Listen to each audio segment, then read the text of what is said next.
Hello and welcome to Arise News. You're watching a special edition of the Global Business Report where we focus on petroleum subsidies in Nigeria. I'm Rutu Sodiri coming to you from Nigeria's commercial capital, Lagos. Welcome to the show. The Nigerian Senate and the House of Representatives has approved 4 trillion naira to fund fuel subsidies in 2022. This indicates an increase of 3.5 trillion from the 442 billion that was initially budgeted for. The lawmakers increased the oil benchmark from $62 per barrel to $73 per barrel and approved that oil production volume would increase by about 283,000 barrels per day from 1.6 million to 1.8. The approvals were made in response to President Muhammadu Buhari's request to lawmakers to make adjustments to the 2022 fiscal framework.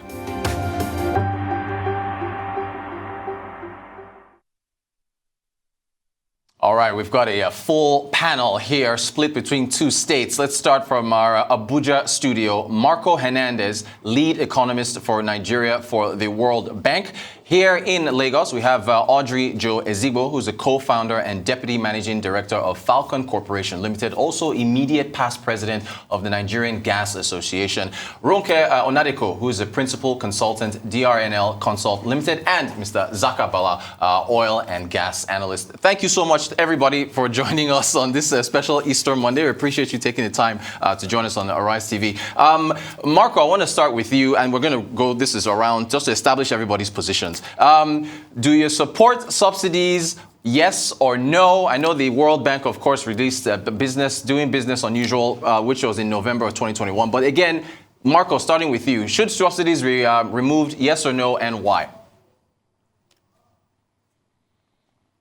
Thank you very much for having me here, and good morning to you all. I wanted to highlight and emphasize that the removal or not of the petrol subsidy is Nigeria's choice. What we can do is to lay the facts on the ground, inform the debate, and make sure that that there is a political consensus that ultimately is well communicated to the Nigerian public.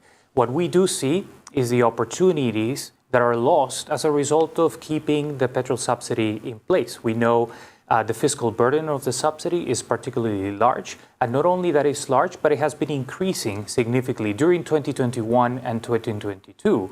And as a result, there are critical development expenditures that could be on education, on health, on social protection, on infrastructure that could help to promote growth and job creation going forward, but are currently not taking place because Nigeria is deciding to subsidize petrol.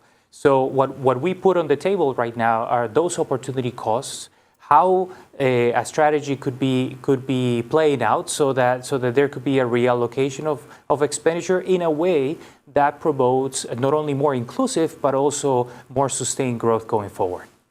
Thank you so much for that. Marco Hernandez in Abuja. I'm going to come now to Lagos here, and we'll start, of course, with Audrey Joe-Ezigbo. Do subsidies be removed? Yes or no, and why? Well, thank you for that question. I actually believe that the subsidies should be removed. And the reason for that is, and you know, we've touched on this already, from a fiscal point of view. We have seen the subsidies grow from about 307 billion as far back as 2015 to what is now currently 1.77 trillion. Just work the maths. That's over almost 500%, about 477%. We have seen over 10 trillion spent in subsidies from the period of about 2006 up to 2021. And when you dimension that, this is actually more than the entire revenue of the 36 states, about 8 times actually what they generated last year. And then we're now looking at a situation where we're in a country that has very significant challenges in terms of infrastructure, social infrastructure, and a lot of the metrics that make for development are constrained. Now, rather than channeling our funds that are available in today's climate towards infrastructure, towards education, towards healthcare that improve the standard of living of the man on the street, we're still pushing for subsidies. I would really like to understand how on a 17 trillion naira budget, we want to take almost 24% of that and use to spend on subsidies. It's untenable, it's sustainable, and it actually is a huge cost to the same people that we say that we're trying to protect. Thank you so much for that. Ronke Onadeko, let's come to you. Subsidies, yes or no, and why? Definitely no. Nigeria is not able to explain to us why we've kept the subsidy scam rolling. as far as I'm concerned, it's a scam. What we generate in terms of revenue is not even enough to cover the cost of the subsidy. We're actually having to borrow to subsidize what we're generating as revenue at a very expensive cost. It's borrowing in foreign exchange. There's inflation. The ability to pay back is dwindling because our oil exports are getting lower. More than that, if one looks at the Ghana, the experience they had in Ghana, there was a study done, and they found out that only 3% of the population were actually beneficiaries of the subsidy. So why can't we identify through data who those 3% are and put safety nets around that 3%? Instead of that, we import petroleum products and subsidize, and our products get across the entire West Africa coast. When we had the petrol problem, bad fuel was in Ghana, was in Cotonou, was in Lomé, was in Niger, was in Cameroon. So we're not even using our borrowings to subsidize Nigerians. We're subsidizing the entire West Africa coast. And I mean, it's not effective, it's not efficient, it's not sustainable. So I don't understand why we have learned people, financial people. There's a Ministry of Finance, there's a central bank, and nobody's batting an eyelid. And I begin to wonder that is this coinciding with a period where people are building a war chest for politics? I'm just curious. Thank you for that, Ronke Onadeko. All right, last definitely not least, Zakka, Bala, your thoughts, sir, on subsidies, yes or no, and why? Well, I am for subsidy. All right. And this is what I'm going to say. The biggest mistake Nigeria is going to do is to remove subsidy on PMS. Considering the macroeconomic indices and the microeconomic indices and the way Nigeria's GDP is today, if the government of this country makes any attempt to remove subsidy on the only remaining product, believe me, the economy of Nigeria will not only grind to the cliff edge, it will collapse into the valley. And the reasons are not far-fetched. I'm happy that subsidy has started they've started removing subsidies in stages. We have removed subsidy in diesel. I am waiting for anybody to tell me or show me one benefit that we have derived, apart from the collapsing and the shutting down of strategic industrial sectors, strategic commercial sectors, and strategic domestic sectors. When I came to this studio, the first question I asked was to know the number of generators that they had, and I discovered they had 2. All the generators have been running on diesel, and I can tell you it will be difficult at this rate to break even, not to talk of making profits. We succeeded, or we forcefully removed subsidy in aviation fuel. What's the result? The only results we have seen have been increase in airfares, cancellation of flights, and the mass sack of people in the aviation sector. We have removed subsidy on kerosene. What have we seen? People have gone back to firewoods. They have now decided, or they have no option than to start contributing in desertification and another thing again, global warming, and we have seen it. So as far as I'm concerned, it is very clear that Nigeria is sick and Nigerians are suffering from leadership inadequacy. Because that's the only thing. Because when you look at all the sectors and the things that are happening, it will not be out of place to say, if we insist on removing subsidy on the only product remaining, it will not be immodest to say that Nigeria will continue to suffer under quality leadership, disequilibrium, or insolvency. All right, we're going to take a quick break on that note from Zakka, oil and gas analyst, keeping it balanced here, for pro and against on subsidies. It is the Global Business Report, special discussion on Nigeria's $4 trillion allocation to subsidies. We'll be back after this break.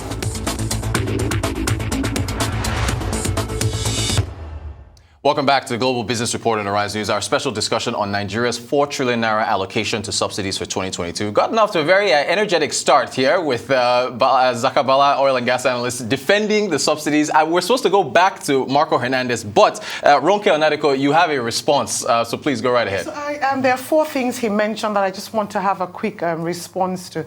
First thing was the issue of diesel, that what benefits are we getting out of diesel? I have to say quite proudly, I live in Lagos, I do not have a generator, and I do not have a single minute of downtime in power. There is an alternative. You can go solar, you can go renewable. So the diesel issue is not a life-threatening thing. There are alternatives and they're cleaner, they're with less noise pollution. It's just the way to go. So we can't sit back and continue to hold on to the past. That's the first thing. The other issue was, flights, aviation fuel, subsidies being removed. Traveling over COVID, nobody went anywhere for a whole year. Business continued, electronic meetings took place. People don't have to hop on planes, so save your money, sit at home and have a Zoom meeting. That's very easy to do. On the issue of the fact that he said that if we take away the subsidy, that the economy is going to grind to a halt, that's actually why we need to take away with the subsidy. We've gone up to about 37% of our GDP spend on subsidy. 40% is the mark where, God forbid, like Sri Lanka, we're declaring bankruptcy. We're almost there. 3% more up, and we will not be able to pay our debts. We're borrowing to pay salaries. We're borrowing to pay subsidy. We cannot afford it. It's not sustainable.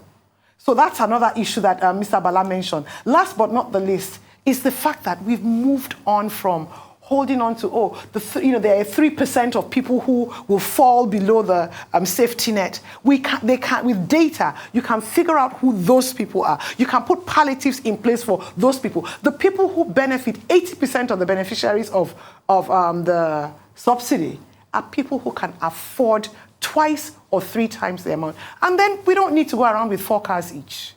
So there are ways to mitigate the risk he's talking about. There's only a small percentage of Nigerians who want us to continue with this subsidy. It's going to grind us to a halt where we're not going to be able to recover from, because international borrowing is dwindling. Everybody is facing one crisis or the other in their own country. We're not the priority anymore. So we need to adjust ourselves and live within our means. All right, I want to go to Marco Hernandez, but Mr. Zakka, I'll let you have a response. Go ahead. Okay. I think it's very, very unfortunate that in Nigeria, a country of 200 million citizens, right, having strategic industrial sectors, strategic commercial sectors, and strategic domestic sectors, relying on less than 10,000 megawatts of electricity, knowing also that we have energy crisis, and the only way we can survive is by driving energy to create aggregate mobility of activities and move the GDP of this country. It's very, very unfortunate that people are trying to be elitist. They don't know the number of the population of Nigeria. Unfortunately, I am here to just say it's even shameful that we are discussing this. We are discussing about basic and elementary chemistry. I stand to be challenged by any chemical engineer, any process engineer, any mechanical engineer to say refining is basic and elementary chemistry involving only the principle of boilers, fractionating towers, distillation columns, then temperature differentials and flavor or sweetening. But a country that is as old as 62 years old, having so many technical universities and polytechnics, cannot carry out basic refining. As far as I am concerned, and I stand to be challenged by anybody, basic refining to get distillates is not even as complex as heart surgery or liver transplant or kidney transplant or even cesarean section. I think the elitist nature of some people in this country will one day make this country and the economy to truly grind to a halt. We need to be very practical. All right, Audrey Joe-Ezigbo, let's have your response. Yes, thank you so much. So I actually think that Mr. Zakka has said 2 conflicting things, and I understand the point he's making, but I want to just speak to a couple of things. So first and foremost is the issue of power. Yes, we need power. We're over 200 million, and we make this huge boast about 13 megawatts generating capacity as if it's a big deal. That's about the power of supermarkets in some more developed nations. But the issue is this. We also don't want to deal with the tariff. We don't want to deal with that. We expect investors to come in. They are not social, this is not, they're doing business, what I'm trying to say, and they need to be able to make returns, to be able to increase the extent of investment in infrastructure that then takes us to the kinds of gigawatts of power that sustains our nation. Now, we keeping the power tariff down because we don't want the man on the street to not pay more. But in reality, we are then costing ourselves. We don't have heavy industries. We don't have value-adding industries. There is no power even to run your own home. And then we start having the narrative around, if you increase the price of power, the man on the street. No, the man on the street is actually suffering because we're refusing to create an investment landscape that makes sense to international and local capital. Now, he has also talked about refinery. And I understand this totally. At the same time, why we are saying that we need to remove this subsidy is because we can't touch what we've done with it. I came into the industry in 1994. That is just shy of 28 years that I've been running my business in this industry. As at the time I started in Port Harcourt, the first thing I heard was about how many hundreds of millions were being spent on just Port Harcourt Refinery. As at today, we have spent about $26.5 billion. Can I say it again? $26.5 billion, about 11 trillion naira, in the name of turning around refineries that till today are not working. And I think this is where we're going. That is not an elitist argument. It's to say that we have to change the narrative and recognize that these funds are not being channeled to productive activities. How do you want to explain to me? I was in university, and at the time I was in university, we still had international students vying to come and school, even in University of Nigeria, Nsukka, Ibadan, Lagos. That doesn't happen anymore. And that was a source of foreign exchange revenue because that was the level of the education that we have. What is happening today? Our people are leaving. And yet in a situation where we're talking about 2022, that you want to put 1.42 trillion naira towards infrastructure for a nation of 200 people, that's just 47% of the subsidy amount. You have reduced health to less than $1 billion naira, 100 billion, what is it, 726 billion, pardon me, which is less than 24% of your subsidy budget. Your man on the street does not have access to basic health care. And you are saying his take-home can't take him home. Of course it can't take him home because you have not provided that social safety net, the infrastructure that allows them to transact at their level. And what we are saying is that, no, this is not an elitist conversation, that Nigerians must be asking ourselves, how can we be taking trillions of naira, that is the common wealth of over 200 million people, and rather than pushing it into infrastructure, into education, into health that benefits the masses, we are content to be saying, oh, because transportation. Why are we not using that subsidy money to build a very robust transportation network and then subsidize it for the poor? The truth is, like Ronke said, many of us have 4 cars. Some people, I have seen a house where 6 Rolls Royces are parked in an air-conditioned setting. Wow. Excuse me, in this same nation. So if you need your 1 car, use your 1 car and pay the cost. But what we're saying is that this money is too significant in a place where government revenues are dwindling and the people are suffering, for us to continue this narrative of don't remove subsidy because it would affect the poor man, and just a few of us are smiling. The last 2 days, all I've been thinking is the rich also cry. The rich also cry. And why? Because the truth is that even among the supposed elite, everybody's now feeling the pinch and making adjustments, whether it's going solar or changing how we move, having our meetings online and so on and so forth. And you may think that this is just for a small segment. But again, go and check it. Who are the people flying? Who are the people who are really, when you talk about transporting food, you're not talking about buses and trucks that use fuel. They use diesel. And then I think that we have to get past this focus on the one thing. I like to look at the whole basket of economic indicators and ask, what are the many, many metrics that are not being addressed properly, even from a policy and regulatory standpoint, that are then impacting the man on the streets? Can we take them holistically? But I refuse to just be part of this continued conversation where just a small handful are dealing with and stealing our commonwealth and not even coming to invest it back here to develop the infrastructure. There's a point you get to, I know there's one nation I will not mention. It was a case study in a business school where the people literally understood that that leader was enriching himself. But they continued to vote him in because they said everywhere you turn, you could see a factory, a hospital, a school, some kind of infrastructure that he, even though it was now in his name, he was building for the people and they were benefiting from. That's not the model for Nigeria. But guys, can we just face our reality? This is unsustainable and in today's reality, highly untenable. Right, sounds like right off. Actually, we need to go back to Marco Hernandez because he hasn't. Marco, please, your response. Thank you. And let me make 3 points. The first one is about revenues and how important they are for the development of Nigeria. If you look across the world, what we know is that there is a minimum level of revenues that are required to maintain critical development expenditure. Think, health, security, infrastructure, and so forth, right? That's usually between 15 to 20% of the share of the economy or GDP, right? So Nigeria, instead of having 50 to 20% of revenues to be able to do that, they have about 7. That's oil and non-oil revenues. Now, Nigeria borrows and is spending around 12% of GDP. So it's trying to get closer, but it's still, there is a significant gap. So you're starting from the fact that if you rank all of the countries for which we have data, which are 115 countries in terms of revenues and the revenues they collect, Nigeria is at the bottom. So it's the last one in the world. That's an important point to consider. The second point is about if you're spending, right, let's say that 12% of GDP, how do you allocate that expenditure? And that is Nigeria's choice. But just to lay a few facts for discussion in this meeting. The first one is when it comes to the subsidy of petrol, who's benefiting from that subsidy? What we know if we take the 60 to 65 million liters per day that is sold, that is imported from petrol into Nigeria, about half is consumed by all households pulled together, about half.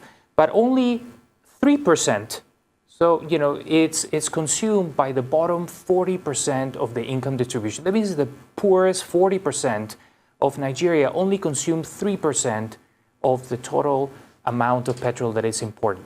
So if we look at, the colleagues have been mentioning how that money could be reallocated to other expenditures, that brings me to my third point. And that's, I would say, an exercise that we could do.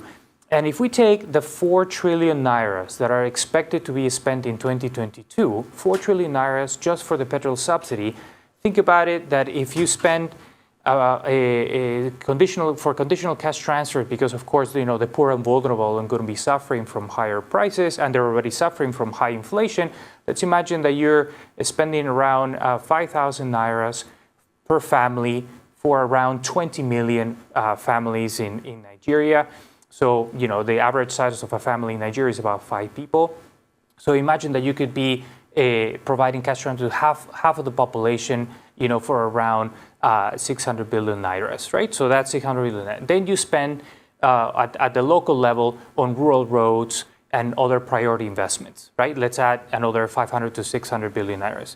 Then you spend at the state level on priority projects, whether it's industrial zones, or infrastructure, or the distribution of vaccines, for instance, add another, 5 to 600 billion nairas there. And then at the federal level, colleagues have mentioned the issues of power, the issues related to infrastructure, security, of course, put all of that together. Let's say that you spend 3 trillion nairas on all these priority projects. You still save 1 trillion from that would otherwise go to the petrol subsidy. And the question is, what do you think are going to be the productivity of those critical development expenditures versus the consumption of the petrol subsidy, which mainly goes to either the wealthy or smuggled to neighboring countries? Thank you, Marco. Bala, Zakka, if I come to you, if the goal, and this is for you, Bala, Zakka, if the goal of fuel subsidies is to protect Nigerians from price increases, has it succeeded? Let's take a look at latest inflation figures now for March, which are released on Friday. 15.92%. You can see food inflation there at 17.2%. So, I've seen it. So I mean, what is the poor being protected? Go ahead, sir. The poor is being protected on the side of the only product remaining now that we call PMS. Honestly, it's very, very unfortunate that some elites in Nigeria are truly detached from the realities on the ground. I'm saying this because people don't know that Nigeria is a country of about 200 million citizens. And I can tell you that more than 90% of these Nigerian citizens are poor. And they require energy to drive activities that will keep them going. Today, when you go and you see, many people don't have motorcycles. Many people don't have cars. I hear people talking about Rolls Royce and the rest. A lot of these people is very clear. If you go to the filling stations today, you will see many people going for either petrol or diesel. And the only reason why they do that is because they want to drive generators and generate energy. People don't drink this petrol, and unfortunately, and that was why I said this is an elitist discussion, and even the elitist discussion is such that people don't take certain things into consideration. Let me ask a basic, simple, and elementary question here.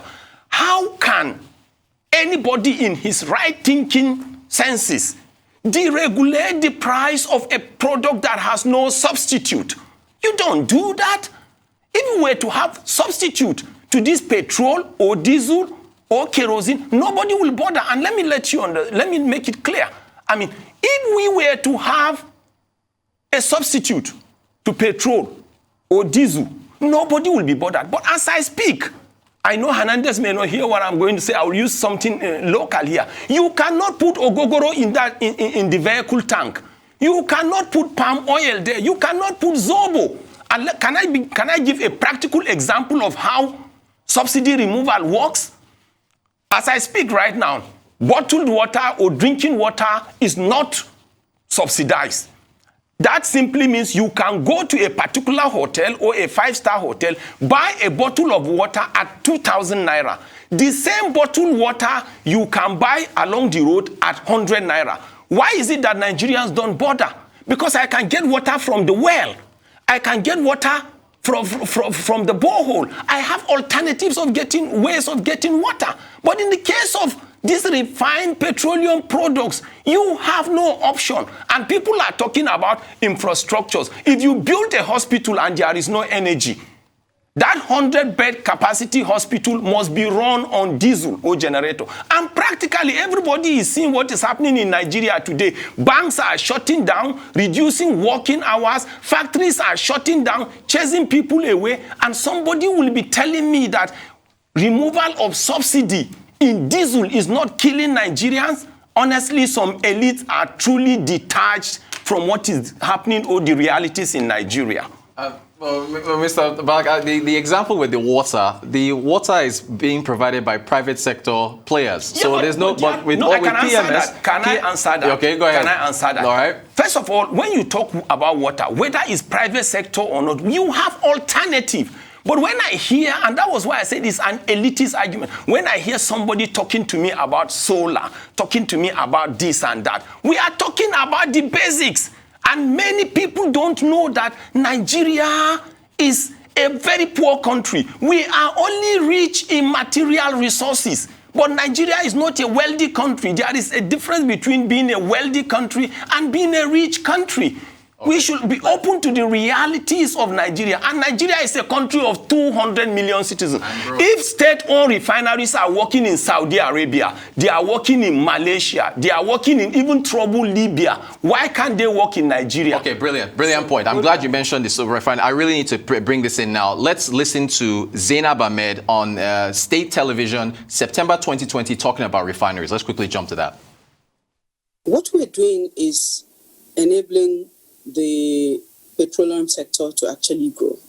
There has been a number of refineries that have been licensed for several years now. None of them is willing to come and start refining under the regime that we had where oil is controlled. The Dangote refinery is sitting outside within an export processing zone, so they're insulated from that. When we buy fuel from Dangote, we'll be buying fuel at international market price. The only savings we'll be making will be the savings of freight, that is shipping the goods into the country. But we'll still have landing costs, we'll still have labor costs, and the marketers still have to put a margin. These refineries, green refineries that were supposed to have come and operate, and even refineries that were supposed to co-locate with our existing refineries, can now come in because they will be assured that when they produce, they can sell at market rates and actually recover their investment and make some reasonable profit as well. What we Dangote is a businessman, right? When the refinery comes on stream, he's going to buy crude at what? $100 per barrel. Yeah, market price. Market price. Yeah. And do not expect him, therefore, that when the product comes here, they're going to be so kind to sell it to Nigerians at a subsidized Price. rate. Yeah. Smart man. He's built his refinery by the seashore. Vessels can take it there and go to countries that are serious, Right. and he can sell it at the rates that he wants. He can get, not our subsidized rates here. When the refineries come on stream, let nobody hope that the crude oil price, the PMS price, will suddenly become $1 per liter. It will not happen. All right, Ronke Onadeko, let's jump to the refineries now. So this talk about refineries. We've heard from the Minister of Budget and National Planning, Finance, Zainab Ahmed, Chika Ombono, Arise business analyst, both making this point that we should not expect that PMS prices will drop just because refineries are coming on stream. What are your thoughts there? So that's a fantastic point, and I mean, I totally buy in. And we're always trying to identify and put things in silos. On a holistic perspective, we've always known that we had a deficit in refining capacity. And, it's best in the hands of the private sector, not government. So we know what to do to get out of that. Dangote has led the way. I hope others will go through. The advantage of a Dangote refinery is not that prices of petroleum products will be lowered. The issue is that there will be a lot of people who have jobs. There will be capacity building. Industries will be generated from the byproducts of that. So it's going to stimulate the economy in areas outside the oil industry, and that's holistic. So it's not just to focus on, it's the price. If I am paid 3 times what I'm being paid today, I can accommodate higher petroleum PMS prices. So what's the, it's not the end of the world. More so, we will save on transporting out crude oil and bringing back petroleum products. We will save on our foreign exchange that's going out of the country. We will be doing that business in Naira at the local, a convenient local agreement between the refinery and the people. So I really don't understand where people think, once the price doesn't come down, it's the end of the world. It's not a holistic picture. We have to look beyond just the price. There's so many other advantages coming. The amount of people who are going to learn more and start to work in the industry, in the petrochemical side of it, in the transportation side of it, in the management of the processes of exporting, because we will have spare capacity. We will export outside Nigeria into the West African market. They are the ones that are relying on us right now. When we bring in PMS, all those other countries that are benefiting will be buying from Dangote. So if Dangote gets richer, maybe he'll pick the next industry and work on security. Maybe he'll work on healthcare. Maybe he'll work on education. So let's help do what we need to do to get this economy stimulated and stop getting compounded with the issue of, is the price going to go up? That's a small, minute move of the needle. We need to look at the more holistic picture. Audrey Joe-Ezigbo, your thoughts as well. Excellent. So I just wanted to touch on one or two things. First and foremost, can we just remember that we don't manufacture any of the components of the refineries we want to construct. So either way, there is still a huge foreign exchange exposure, and that's an add-on when you look at the project economics. Nobody is going to come and drop their prices because they've spent all this much, and there needs to be sustainable recoveries. Secondly, when you talk about, for instance, if we build hospitals, why are we using diesel? It is because we have refused to attack this thing head on and just take the hard decisions that should have been taken decades ago. And the question then would be when, at what point? Right now, we have a situation where, like I said earlier, we don't have power, but we've had the opportunity to bring more investors into the power space such that those hospitals, when they were built, would then have the alternative. I think that as long as we keep staring the issue of pricing, like Ronke has said, in the face and thinking that's the only thing, we miss the fact that there is a dearth of infrastructure across every sector. The government does not have the resources to finance that. And the only way this is going to happen is with a private sector partnership, either a full private play or a PPP. Now, we need to be able to attract both local and international capital to make this happen. Investors, they're looking at more attractive climes. Can we face our reality? Nigeria is tough terrain. Apart from the difficulties of doing business, generally speaking, look at the value of our Naira, look at our security situation. It is not the most attractive place, even for Nigerians to invest. So we have to put a lot of incentives around that, and we have to make sure that every project is bankable. There's something that I would like to just close with, because I know we don't have this much time. Nigerians, it has taken us decades of serially breaking down our economy to get to where we are. And that's the truth. We've allowed too many things slide. We've allowed the wrong narrative to be sold to us, and we've bought it and just kept pushing. Everything is about government. Everything is about the price. And we've missed some broader imperatives that could have changed this nation. We have seen other nations transform in a very short time. In my sector, in the gas sector, we look and we see what is happening across Africa in terms of gas and gas development. And we keep trying to constrain prices, put policies in place that constrain investments, and we wonder why we're not growing. And I'm trying to say that it's going to take us as much time to come out of this as much as it took us to get into. But let's look at what our realities are. Look at your youth unemployment data. Look, I mean, there's so much that is going on that tells us that we're not the same place where we were 20 years ago. Therefore, we have to make some hard decisions, and we must all be willing to take some pains. And the truth is that those pains will be felt across board. That's our truth. We cannot change this thing by just holding on to status quo. If we don't remove the subsidy now, and now doesn't mean immediate, now means that there's a structured plan with well-articulated metrics, milestones, and timelines, right, for us to then do this. But when the day comes, we're actually going to press that button and take that step. But if we don't do that, we're going to implode. That's our reality. It's that bad. Thank you for that. On that note, we're going to take another break. We'll be right back with our special discussion right after the break. It's the Arise News special discussion on the Global Business Report on Nigeria's 4 trillion naira allocation for fuel subsidies. We'll be right back.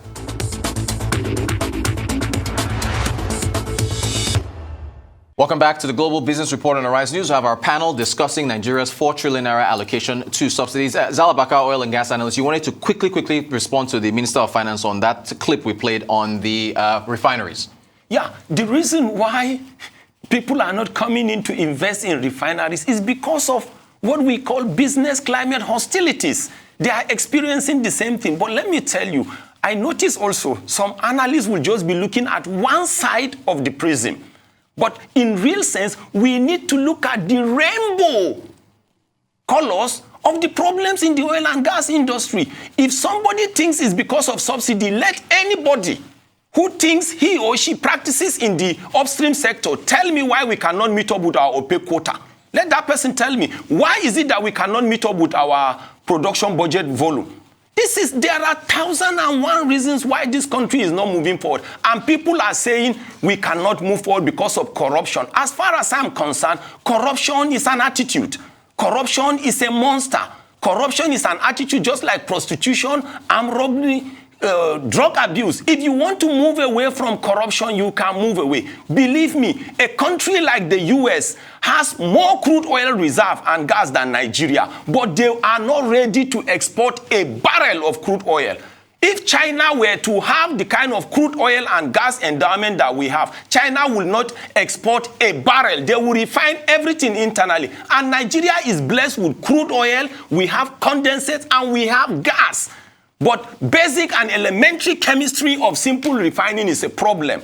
And elites are talking. Thank you, Mr. Zakka. In fact, you know what? I'm going to touch on that point that you just made. You asked a question, why is it that Nigeria is not meeting its OPEC quota? Correct. So let's get to oil theft. And let me bring back Marco Hernandez in the Abuja studio. Marco, the estimates, billions of dollars lost to oil theft. How can Nigeria address it since we're bleeding out revenues to this criminal practice? Yes, well, first of all, let me clarify one point, because this is something that was discussed earlier about the share of poverty in Nigeria, which is around half of the population, and it is critical to take into account what's happening with this segment of the population, because when inflation is very high and it has been rising for several years, it is the poor and vulnerable that are the most impacted. Now, another point, just before I answer the question on oil production, is about the refineries. I just wanted to highlight that the refining of petrol in Nigeria, or moving from oil to petrol in Nigeria, would not resolve the issue of the subsidy. That issue would remain, and this is also because the private refinery that is coming soon on a stream is operating in an export zone, which means that it's going to be exporting its petrol to Nigeria as if it were exporting to any neighboring country. And of course, they will be demanding to be paid the market price. Otherwise, they will be not exporting to Nigeria, but somewhere else. So with those 2 points into account, one final point is also about, even if you have a lot of investment in refineries in the country, let's assume, that the business environment improves substantially, and there are other issues that are resolved. When it comes to the production of petrol in the country, even if a refining it's operating at the same level of efficiency as in other refineries where Nigeria is importing its petrol from, let's say, Europe or the Middle East, even if they achieve the same level of efficiency, the only savings that will incur are around transportation costs, and those are very small. They're very small because if you think right now we're selling a petrol at 165 nairas per liter, let's assume that you may be able to save 5 nairas per liter on just because the petrol is produced in the country. That brings you to 160, but the market price is more than 350, 380 nairas per liter. That difference is so huge that thinking about just the savings from transportation, there are other benefits that will come from refining oil or from refining oil into petrol in Nigeria in terms of economic growth, for example, and that's very important. But in terms of the price at the pump is not going to have that much of an effect. Now, the production of oil is below the OPEC quota, as you have highlighted, and this is through a range of issues. But it is often the case that security is cited as a key constraint, as it is. But it has not necessarily been increasing significantly over the last 18 months. But production is not recovering, even though the price of oil is at historical highs. Now, why is that the case? And actually, one of the reasons why the production of oil in Nigeria is below its potential and below the quota that OPEC is setting is because of the petrol subsidy. The petrol subsidy is reducing the ability of the government to keep up with its payments of what is called the joint venture cash calls that reduce the overall incentives to produce oil by both the state and also the private companies or IOCs. And when everything is put together, what we assess is that it is the fiscal situation and the effect of the fuel subsidy that is affecting production the most, more so than security. Not to say that security is not an issue, but the key issue here is actually stemming from the policies that are currently in place. Thank you so much for that, Marco. And so, wow, this is this is a big issue. But Ronke, do you want to talk about make a word on oil theft and how it's impacting us in addition to the subsidy issues? Yes, the oil theft issue is very it's quite serious and has gotten worse. And it started first from the problems that were man-generated at the refineries. The refineries, when I got in the oil industry in 1990, all the refineries were working. We were actually exporting our excess production. And then people started messing around with the catalytic crackers, to make sure the refinery didn't work well so that they could put out tenders for imports. Because then people were making $5 on a metric ton, and at that time, $5 was a lot of money. So that was how the refineries got to the point where it broke down completely. And looking, going back, once that was, once we now moved on to importation, everybody else started to find the next racket, which was vandalizing barges of crude oil being moved out of this country. There's a place in Ghana where VLCCs, very large crude carriers, move oil from into Europe, the US, wherever. There isn't any oil well producing that quality or grade of crude oil or that quantity. So, politics and oil theft are going hand in hand because it definitely shows that people are turning a blind eye to what's going on. It's not opaque. It's not as opaque as people would like it to seem. Oil can be tracked. Any specimen of oil, if you do a bioassay on it, it will tell you which country the oil has come from, what well has produced it, because every single one has a signature. So oil theft is not something that is out of this world that we really can't handle it. But when there's politics behind it, money is being made by certain people who are sponsoring politicians, who have their people at the higher levels of government, that's where the problem really lies. So the fact that we're losing money from crude oil not being exported properly and the revenues not coming into the right coffers, the government is not able to meet its requirements. Private oil field owners are struggling to make ends meet. You put in 50 into a pipeline, and only 10 comes out at the end of it. Then they tell you some was stolen, some became, was water. All of these things are things that via satellite you can manage and monitor every single pipeline real time. Why are we not doing that? Technology has gone beyond this. So all the things that we are talking about as, oh, it's a huge problem, we're not doing this, we're not doing that, there are solutions. We don't have the political will to pursue them and get the right results from it. We have to now wrap up. Audrey Joe-Ezigbo, your thoughts very quickly. Yeah, just to speak to this last point around oil theft as well. Technology is available, and I think it's also important that we allow the private sector some room, because we know what to do, right? And when I say we, this all the players in this space, because literally the technology is there, the different kind of strategies for community partnerships that work. We have models that actually work. They're there. And we've moved away from the era where, people are just trying to extract value without giving value back in return. We've seen that that's untenable. And so I think it just comes to the place of creating those enabling policies and regulations, those frameworks that will allow for a better private sector play. It cannot be in a nation such as ours with the many challenges that we face that we're comfortable with the level of oil theft. Right? There is need for us to take some very concerted action, bring the people who are behind this to bear. Let's bring them to the fore, expose them, and so that we can have a better flow. I can't imagine as an investor that you're getting 5 to 10% of your outputs. It doesn't make any sense. And especially when, as you pointed out earlier, the government is not even able to meet their own cash calls. So the entire risk is sitting on the investor, and yet we're expecting more. It doesn't work that way. So something must necessarily shift for us to see a better result. Lastly, it brings us back to this place of diversification of our economy.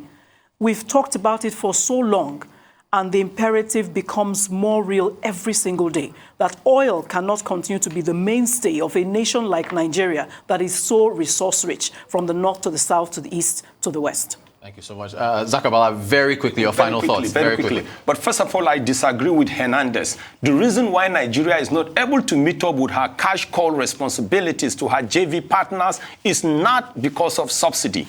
In the case of the oil theft, I have carried out an analysis, and the 200,000 barrels that we discover is being stolen daily is equivalent to about 1,000 tankers of 33 liters. 33 liters tanker equivalent, but 1,000 pieces. As far as I am concerned, that is not petty stealing or petty thieving, as we say in Nigeria. It is a well-crafted, a well-syndicated, and a well-orchestrated criminality. That's all I would say. But finally, at the rate things are going with the deregulation of diesel, many company income tax will go down.